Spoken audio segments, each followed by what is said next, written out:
Hey everyone, I hope y'all are doing all right today and had a good day at work or wherever y'all are at today.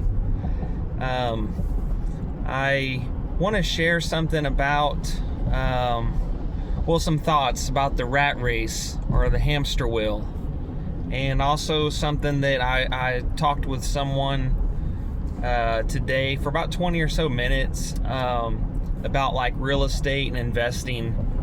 Someone that's like a property manager right now, and they didn't really give me they didn't disclose where their investments are right now, but they said they had some money tied up in other places and not real estate, so they're kind of sitting on the sidelines. But either way, so I'll start with what he told me, and something new I learned.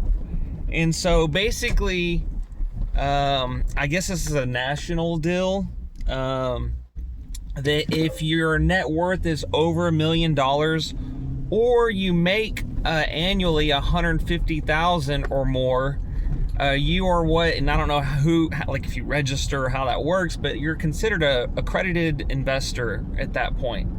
And so he's like, when you hit that point, then your options as far as different real estate models, I guess, there's different avenues that open up. Well, the catch is like, how many people's net worth is over $1 million, and how many people really make $150,000 or more? Most Americans don't. I'd imagine that don't have $1 million or of net worth, or and I don't know if that's like liquid cash or if that's just total net worth. I didn't really pry into that much. I just know I'm not there. So, something to look into. Anyways, so that being said, he said that, he's like, yeah, I mean, so if you don't fit in that category, it's a little bit harder, or, I don't know if he said a lot harder, but he definitely made it a distinct difference on and essentially it's a slow grind. Like, there's no, get rich quick, investment. I mean, if you maybe play in certain stocks and one pops and you make a lot of money, maybe like crypto or something like that, but other than that, regular standard stocks, unless you're specifically picking them out, like ETFs and mutual funds, you're not going to get that explosive growth, right? Or real estate too. So there is no there's not, it's going to be a slow grind. And it got me thinking, too, as far as okay, so I'm 38 years old. And, how long is this really going to take? Now, if you make, say, 120 and you could live like you're, like you only make 40, or something like that, you have a lot of extra income that you could be pumping into, first homeowners, buyers, first home buyers, FHA loan. But anyways, so, and then like we were talking about, yeah, you could, you'd have to talk to an accountant. You could buy a duplex, and then your primary residence is, your side, and then your investment. So the accounting can be, you'd have to talk to an accountant, but you could probably write off the maintenance on that other half, and then all half the interest, or however that works, right? Your accountant's gonna have to do all that.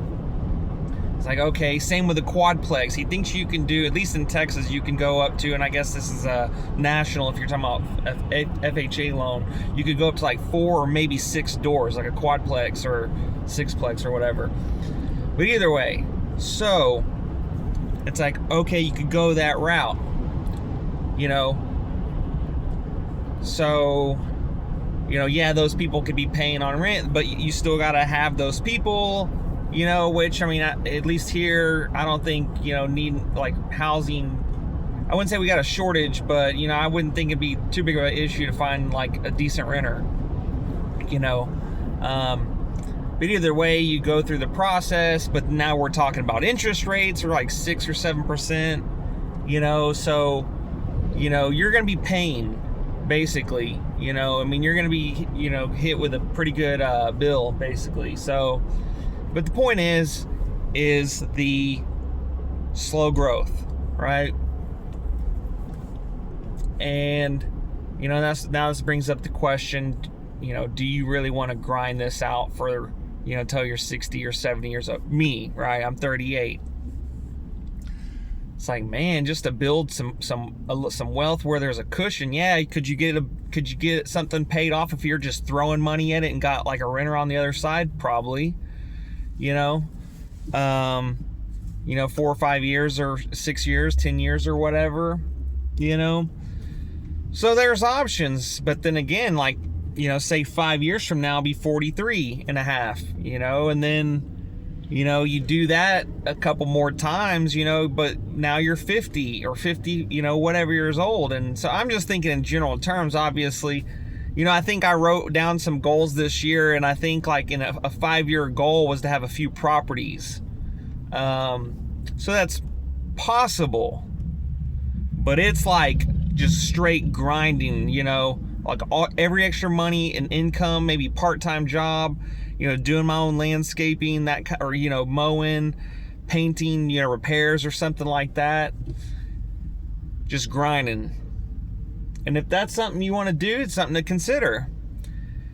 But where the hamster wheel and the rat race comes in, you can kind of see the traffic behind me. You know, I'm on the highway, and it's like just day in and day out, going back to that slow grind.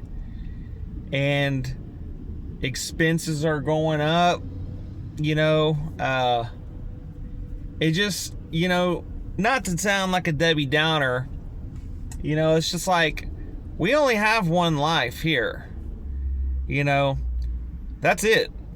Now, I know people have their different beliefs, you know, of heaven or reincarnation and whatnot. I mean, but the general, we all know this is it for the most part. Now, whether you believe in afterlife or whatever, you know, that's one thing, but this is it. This time will end. That's realistic. And, you know, for me, I question like this. Like, I'm literally sitting, like, look in the mirror. I'm literally stopped in traffic. Like, this is it. Is this what really life is supposed to be? Like, isn't there not more to life? Like, we're just do this for the rest of your life? I mean, I'm very grateful for the job that I have so I can pay my bills and save a little money and all that. This isn't just about me or my job. I mean, look, there's this car behind me. There's this. I mean, if people want to do this, that's cool. That's their decision. I question it. I question the sanity behind it, or the insanity, I guess I could say. Because I don't know. I just don't feel that this is how we're supposed to be living. You know, and granted, I could move closer, you know, and be like, oh yeah, I do this and I do this. Okay, that's me. So if everybody just move right close to their job, you know, and just pack up and leave, you know. I suppose if everybody organized that, they could, you know, but people they got leases or houses, and not everybody's just conspiring saying, hey, I work over here, you work over here, let's swap houses. I don't know. But anyways, you know, and you change jobs. So now you're in one place and then you change jobs, you know, to make more money or better benefits, or just, you know, something happens, you lose your job or whatever. The point is, you can't always just move right next door to your job. But that's kind of irrelevant, I guess, at this point. You know, it's just being on this rat race, this endless hamster wheel.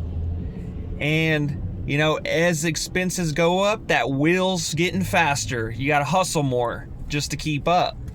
You know, granted, there's job opportunities and jobs start paying more over time because they know, like, hey, we got to pay a little bit more because, if not, the jobs have to keep competitive pay. And granted, there are job markets where they know there's more workers and they can kind of get away with like paying on the lower end, So, I'm not saying every job just like, oh yeah, we're gonna, but point is like expenses go up, and managers and whatnot, they're human too, so they do know, and like there's budgeting for that, like with the accounting and financial teams of the business or consultants or whomever. But either way, so it's just, unless maybe someone was making pretty good money and like had a roommate for a couple years, or like he was even talking about house hacking, and that was kind of the deal. Or maybe even if you want to buy a home and then rent out a room, and then now you have your primary residence, but someone's just renting a room or two out from you, but now you got roommates and you're all share the same restroom and kitchen and living room and all this stuff. So that's why we were kind of more going towards the duplex thing. But even down to just one house, people are doing that. I mean, I have a dog, and I don't know how I feel about like living somewhere, with someone, and then I got my dog, and then, who they bring over, and how they live or something like that. I'd have to really know them. And my dog, if there was a cat, she'd be losing her mind. And most likely if there's other animals, she's weird with other dogs too. So that's kind of like off, and I'm not just gonna get rid of my dog. I couldn't do that.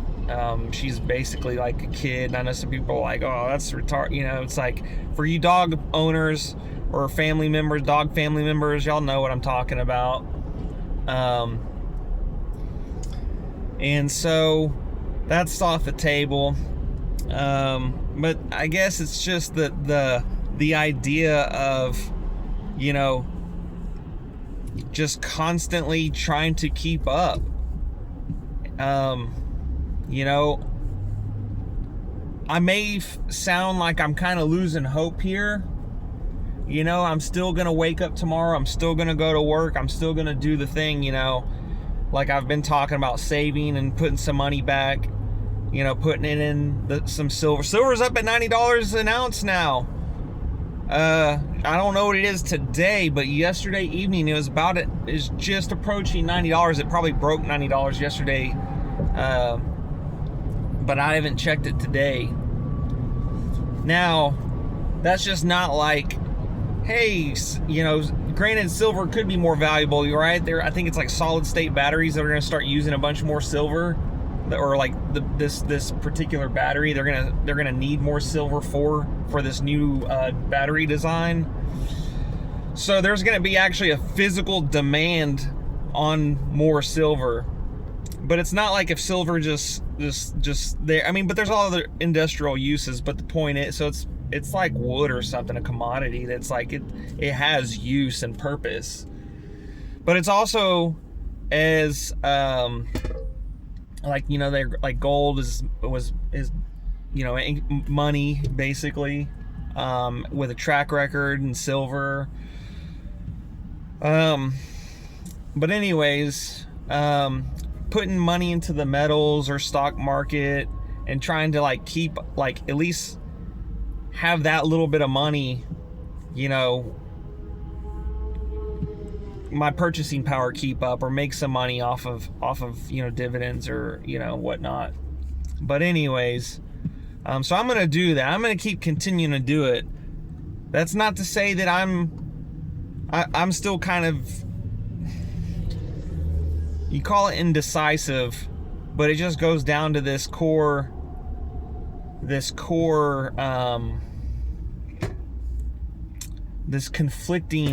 inner conflict that I just, and maybe this is just me on, I wouldn't say it's like a rebellious, like I'm not working for the man type of deal or anything like that. Like I was rebellious when I was younger, but I also will question things and the legitimacy of it. You know, like what's accepted as normal. Like this right here is normal. Sounds kind of like a rant now, but anyways, you know, and some people are like, oh well, I mean, you don't have to do this, and it's like, yeah, you don't. You know, I don't have like I know there's some people that maybe like are trust fund babies or like had like an accident when they were younger and had like a big lawsuit, or for whatever reason there's people with like income or a big old sack of money somewhere, you know what I mean? I'm not that person. So it's hard for me to, unfortunately, you have to have money to live. You got to have this piece of paper that everybody acknowledges and has, you know, I'll call faith, basically. I mean, it's like, who, you know, anyways, we got to have this piece of paper called money, or called, you know, fiat currency. And that's what, like, everybody's chasing out here, this rat race, you just to live, you know. And anyways, so I guess what I'm saying is, you know, I would still need a source of income. You know, if I could live comfortable, like, you know, live, you know, on, you know, I guess I'd probably need a part-time job or something like that. And I'm not saying I'm just gonna be a bum for the rest of my life or something like that. I guess, you know, I question all this. I'm looking around, there's like apartments and restaurants and you know, cars stopped up ahead of me and behind me, and then next to me there's a toll that, like, I'm on I-35. It's a corridor that goes from Mexico all the way up to Canada. And there's 8 lanes, and 4 of those 8 lanes are tolls. So now what? I gotta pay $50 a day to go back to and from work. To what was the whole point of the pay raise? Like, it's a, you know, like, I question that. You know, who's the one making money off of that? Because it ain't people like around here. I'm looking around at people that's benefit off of it. You know, so. You know, but people are like, oh, you know, I don't know. You know, I guess ignorance is bliss. Ignorance is truly bliss. If you want to know the truth and start asking questions, you know, it's not comfortable. People will chalk you up as someone who, a conspirator, or, you know, a loony or whatever. And it's just like, man, I'm just trying to know the truth around here. And I'm looking at this and this doesn't make sense here.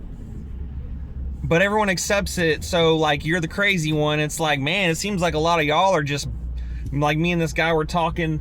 I went to high school with him. If he's gonna watch this, he'll see, because he's been kind of watching some of my videos. But anyways, it's like, me and him were talking for like an hour earlier today on my lunch break, and it's like, I guess it's like brainwashed. We're so brainwashed that this is what life is supposed to be. And they're so just going to work and making money, you know, getting some corporation pockets thick, you know, is, you know. And I get it, people like have kids, or they got, you know, they have maybe other ambitions, like maybe they want a nice car, and that's fine, you know, that's fine. You know, there's people that chase materials, you know, and it's like what he said and what I've heard other people say. You know, it's like, you come in this world with nothing, you leave with nothing. And this is it. So if you want to chase and go, you know, have you know, spend $10,000 on brake job for a Lamborghini or something like that, and go buy a $100,000, $200,000 car or whatever, and do all that, more power to you. There's nothing wrong with that. I'm just saying, there's some of us out there who question this and be like, is that really what life is about? You know? And,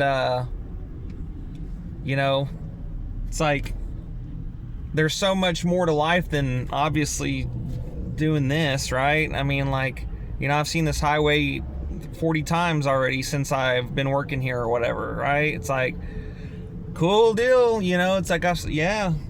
I mean, don't get me wrong, I can always look at something funny and be like, oh, that guy's like falling asleep right there or whatever. You know, I can find enjoyment in things and notice things. But you get what I'm saying. There's the general thing of the, you know, getting up, going to this, doing that, you know, and just like, man, maybe some people need that structure. I don't know. Maybe it's a me thing, you know. Maybe I'm the crazy one. You know, but I would argue that I'm not, because there's other people that feel the same way, and maybe you're one of them. But anyways, I'm gonna get off of here, give a friend a call, see how he's doing, and anyways, just something to think about, you know. Hope maybe this sparks an idea or plants a seed, you know. I don't know. It sounds like a man with no direction. Well, one could say that,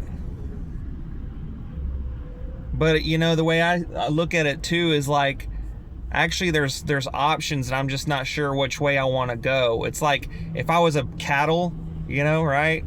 If I was a herd, like if I was in a cattle pen and I got a couple open gates. I don't know if y'all have ever worked cattle. I've helped out at my grandparents' farm. You know, I mentioned my dad needing help and stuff like that in my earlier video. So I worked cattle before, and you know, if you're trying to, you got like a pen and you got a couple cattle and you're trying to like segregate them or move this one over here, you're trying to isolate one from the other to maybe work them or something like that, or brand or whatever the case is.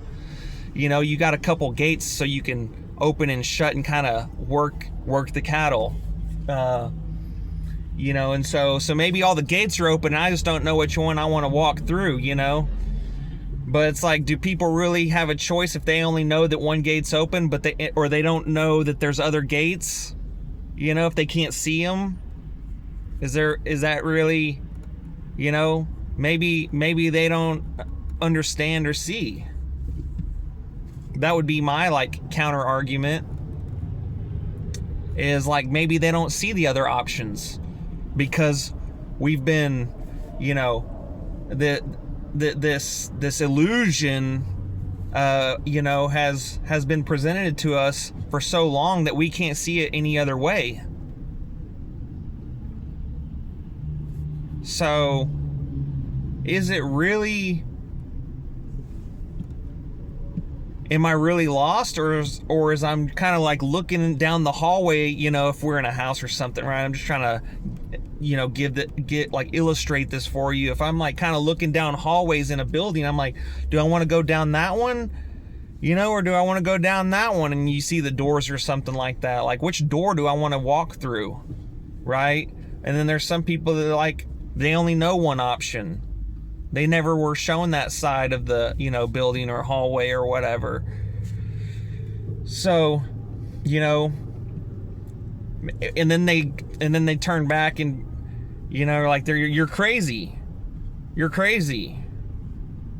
You know, but I think more people are starting to realize this, you know, just like more people are realizing that, like, the way things are currently set up, I mean, most working, like I was talking to some guys in the factory or the manufacturing plant, you know, basically just blue collar workers, you know. It's like they're talking about housing and how ridiculous it is and how it's like double the price of what it should be. And it's like maybe it'll never come down, you know. It's like you know,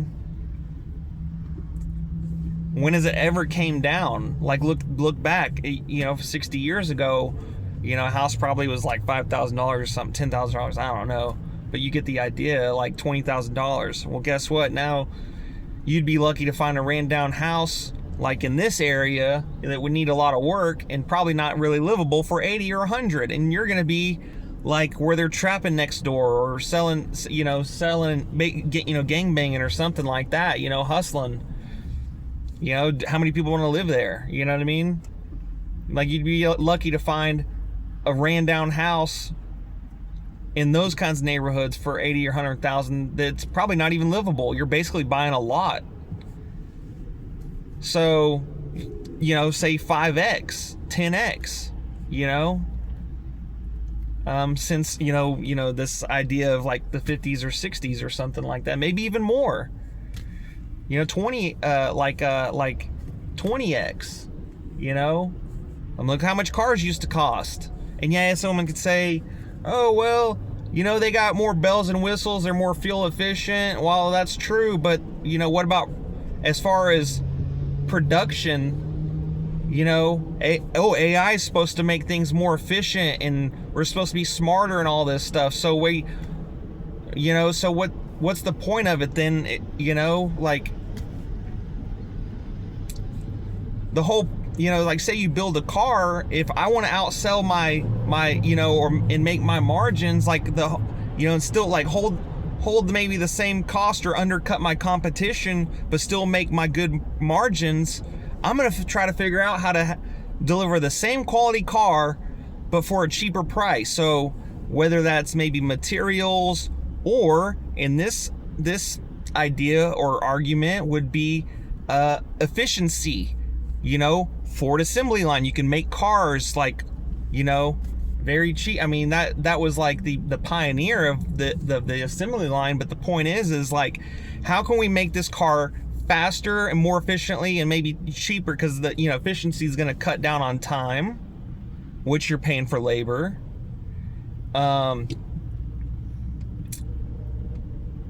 If you can make more cars in a shorter amount of time, maybe you could shut your plant down sooner, or just make more cars, or point is it's cheaper. Just by making them faster, you're saving just on labor time alone.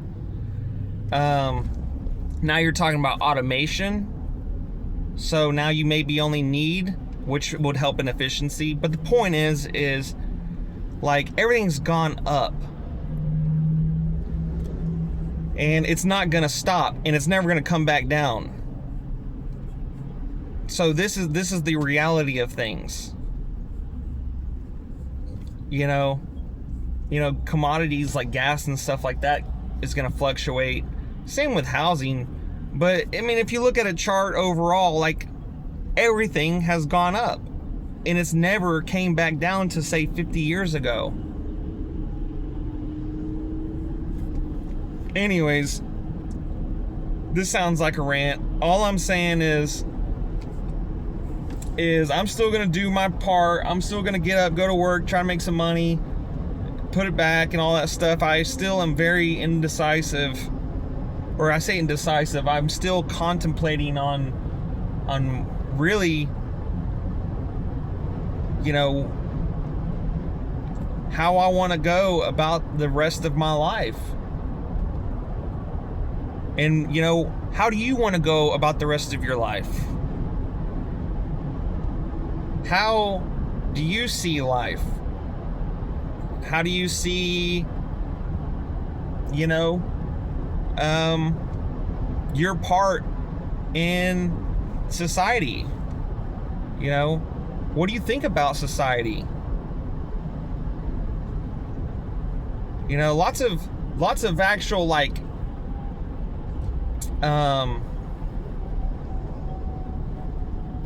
hey, and we were talking about this too, like, if you want a family, you kind of have to play, unless you just got a bunch of money or can make a bunch of money somehow, like, you pretty much have to play by these rules. Like, and this sound selfish.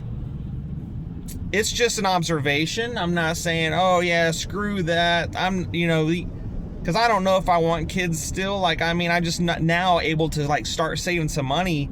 And, like, do I want to bring a kid into a struggling world, or into the world struggling? But the point is like, And comment if y'all are parents. I'd love to hear y'all's perspective on this. You know, it's like when you have kids, from this is just from an outsider looking in at like friends and stuff like that I know have kids, like you pretty much you can almost sacrifice yourself, at least a lot of your desires, and I'm not saying just chunk away your ambition or goals, but the reality of it is that's what kind of happens. You know, it's like, okay, if you got this goal to go do something, you know, guess what? Well, you can drag your kid along. Can you afford to go do that? You know, is it something you can take your kid with you, or is it something that's like you're gonna have to spend a lot of time away from home, like say opening up a business that's, you know, not at home, like maybe a storefront or some kind of like new manufacturing plant, or you know, smaller, you know, build or whatever, you know, or maybe you're striving and you're like, man, I'm gonna be the new director here in 5 years. That's my goal. And so you put all this time in at work. Well, guess what? You're taking time away from home. So you're still you know, so you almost have to sacrifice these goals sometimes, or quite often, to be with your kids and to provide for them. Now, granted, if you're going to work and you're making the money or whatever like that, you're providing them. So maybe like outside goal, like, oh, I would like to go travel, or I'd like to go kayak this certain river in whatever country, you know, and then, but it's like something, your kid's like a baby. You're not going to take your baby on some like whitewater rafting, you know, that, you know, it could be dangerous, right? That's not probably the best. I mean, you might as well get on the highway with a motorcycle and take your baby with a helmet and hit 160 miles per hour with the baby. I mean, yeah, it's a little bit different, but there's still risks, right? So what's the difference? You know, so you wouldn't do that probably. You know, so you sacrifice certain things when there's, and I'm not saying that's a bad thing. Again, I'm not saying, oh, screw kids, I'm selfish, anything like that. What I am saying is like, you have to participate in this slow grind when you have kids. There's no, that's what happens. I see it. You know, not many people, like I said, are making, you know, over 120,000 or 100,000, 150,000. You know, some people probably do, and maybe their work also provides daycare, like if they work at hospitals or something like that. I don't know. Or even if that, maybe they could provide, you know, hire a part-time nanny. You know what I mean? If they're making $200,000 a year, $150,000 a year, you know? You know, how many people could do that? Not many. At least not where I'm at, you know? Now, I'm not saying it doesn't happen. I mean, there's some wealthy people in the Dallas-Fort Worth area. But majority of people, your average American, no way. And so, anyways,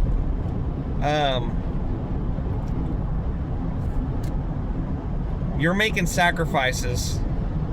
You almost sacrifice your life in a way. And to some people, that's their, you know, their meaning of life, you know.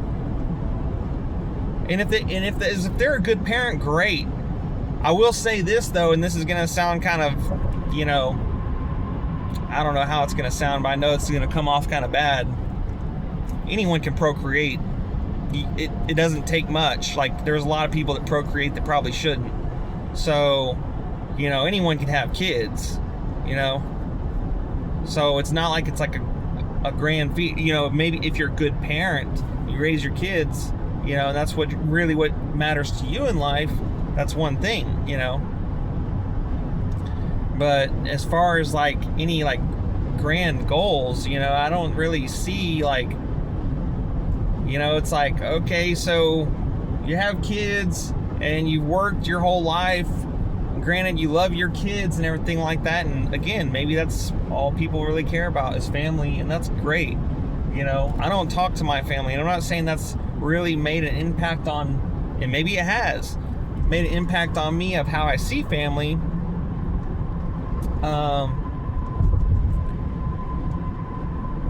So that's something I would have to think about. But you know, I'm barely able to now start saving, like start feeling like I'm making some progress as far as like savings, you know. And I you know,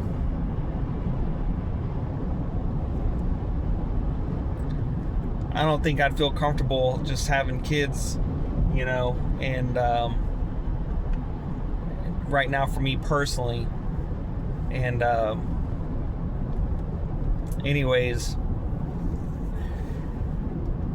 I guess really what I'm saying is things are getting expensive, and you know, when people don't have some of these obligations, you know, or responsibilities as far as kids go, right? You know, and it's like, what is life really about? And even people that have kids probably are like, yeah, man, I wish I could do this, you know, but I love my kids. Well, what are you gonna say? Oh, but I freaking hate my kids, you know, like, oh, I wish I could do this, and I freaking hate my kids. They ruined my life. That's gonna sound pretty twisted, right? You know, how many people are gonna say that? You know, but I'm sure they love their kids. It's like, I love my dog, you know? Like, yeah, she gripes and he barks at me all the time. But, you know, she's a nice companion. She's smart. She's protective, even though she's a smaller dog. She's definitely alert and protective of me. So it's good to, like, if she senses something, I know if, you know, she's looking around, her ears perk up, you know what I mean? So the point is like, there's qualities of my dog that it's like, you can't replace that and just be like, oh yeah, screw that dog. A dog is an anchor, just like a kid though. It's like, what did I just get rid of my dog? I just said I wouldn't, you know? So if I ever moved, it would be like, especially out of country, like I would have to figure out how to you know, do the, you know, bio vet paperwork or whatever, you know, to get it, you know, at Department of Agriculture or something, you know, to, you know, FIDO certificate or whatever. Anyways, so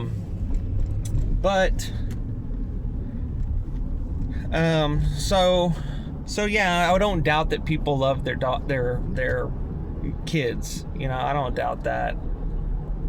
But, you know, I bet, you know, looking back, I'd be like, man, yeah, I love my dog and I wouldn't change it, you know.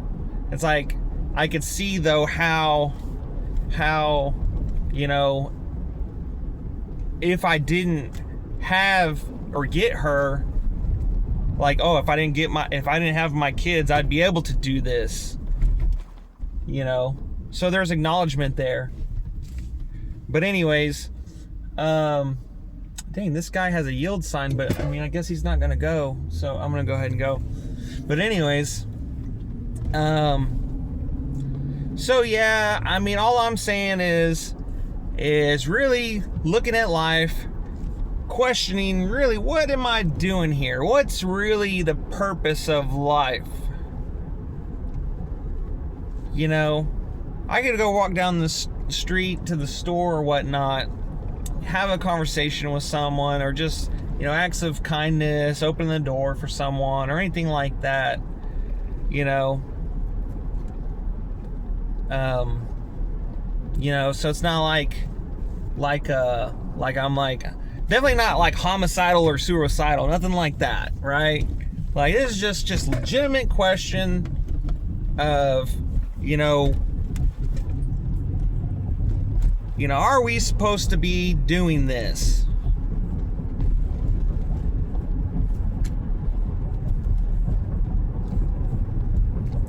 And who is it really for?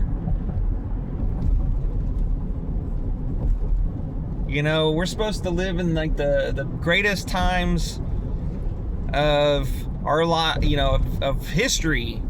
You know, and yet there's people that are barely getting by, you know.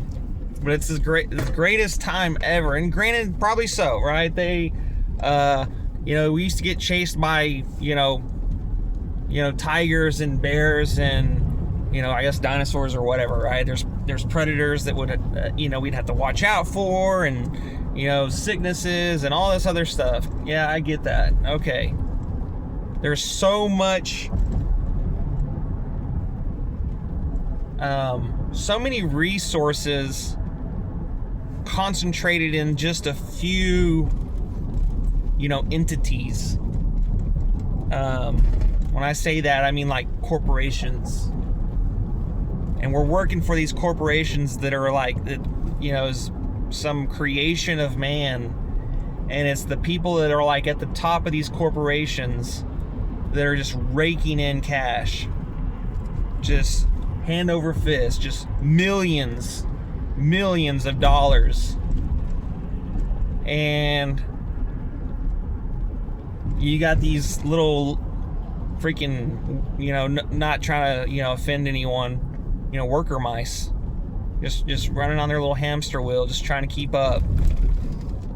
And these big cheeses, you know, just sitting back, you know, kind of like, yeah, let's do this, let's do that. Okay, hey, we, you know, this is the agreement we've made. Let's do this business deal, you know, like, you know, it's really the factory workers that are making the products. Yeah, you got sales guys selling it, you know, but at the end of the day, you got to make it first. You know, you got to change. I'm looking at a tire shop. You got to be able to change the tire. You know, you got to be able to build the stuff. You got to actually be able to make it happen physically. Like, that's real. Like, this is, you know, like it, you know. Anyways, I don't know. I know I'm kind of ranting now. Anyways, it's something to think about. You know, I want to know if y'all question this, what people would say reality, you know, like this living, I don't even know what the hell you would call it. You know, life sounds very pessimistic, you know, sounding. Existence. Are we actually living, or are we just existing? That's the question. Are we truly living, or just existing?